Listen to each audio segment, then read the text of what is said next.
IGL, इस पर focus करना जरूरी है क्योंकि बड़ा गिरावट आ रही है। 8% इंट्राडे में वीकनेस आपको दिख रही है। 1.5 साल में सबसे बड़ी इंट्राडे गिरावट आ 1.5 साल की सबसे बड़ी इंट्राडे गिरावट। कुछ न कुछ तो बड़ी वजह होगी। 8% ऐसे तो कोई स्टॉक नहीं घटता है ना, तो क्यों घटा है 8%?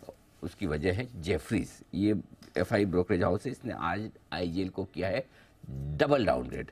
और ये डबल डाउनग्रेड क्यों किया है, क्या है डिटेल्स, क्या है रिपोर्ट, बता रहे हैं वरुण, बताएं। तो अनिल जी, जेफरीज ने जैसे कि आपने कहा डबल डाउनग्रेड किया है, खरीदारी से अब होल्ड की सलाह दी और प्राइस टारगेट 565 से काट के 465 किया है और अपने ईपीएस अनुमान जो है खासकर FY25 से 27 के 7 से 9% की कटौती की है।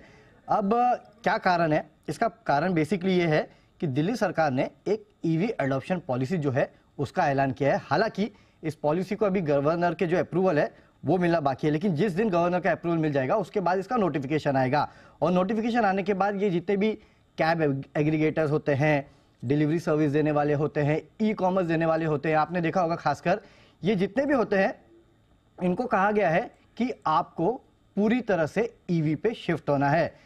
इस पॉलिसी में यह कहा गया है कि अगले 3 साल में आप जो नई गाड़ियां खरीदेंगे उसमें 50% ईवी होनी चाहिए और अगले 5 साल में 100% ईवी होना चाहिए।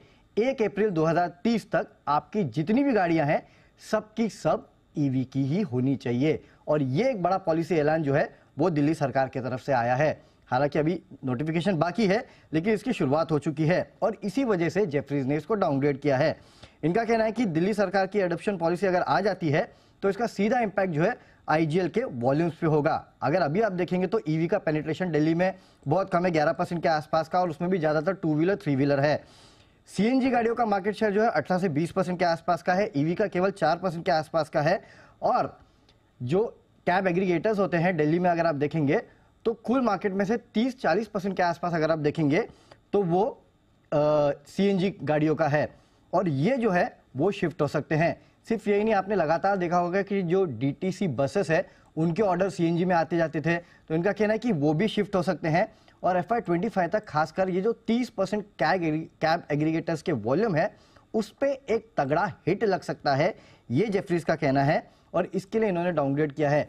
आईजीएल इंडस्ट्रियल सेगमेंट में भी फोरे कर रहा है, लेकिन इनका कहना है कि इंडस्ट्रियल सेगमेंट में फोरे करने के बावजूद ये जो नुकसान आईजीएल को होगा ना उसकी भरपाई आईजीएल नहीं कर पाएगा, तो सीधा हिट वॉल्यूम्स पे है और इसके लिए इन्होंने डबल डाउनग्रेड कर दिया है आईजीएल को। हालांकि एक बात आपको बता दूं, ये पहले बार नहीं है कि जेफरीज ने ईवी को लेकर चिंता जताई है। इसके पहले भी जेफरीज लगातार रिपोर्ट निकालता रहा है जहां पे इन्होंने ईवी को लेकर खासकर आईजीएल को लेकर चिंता जताई है।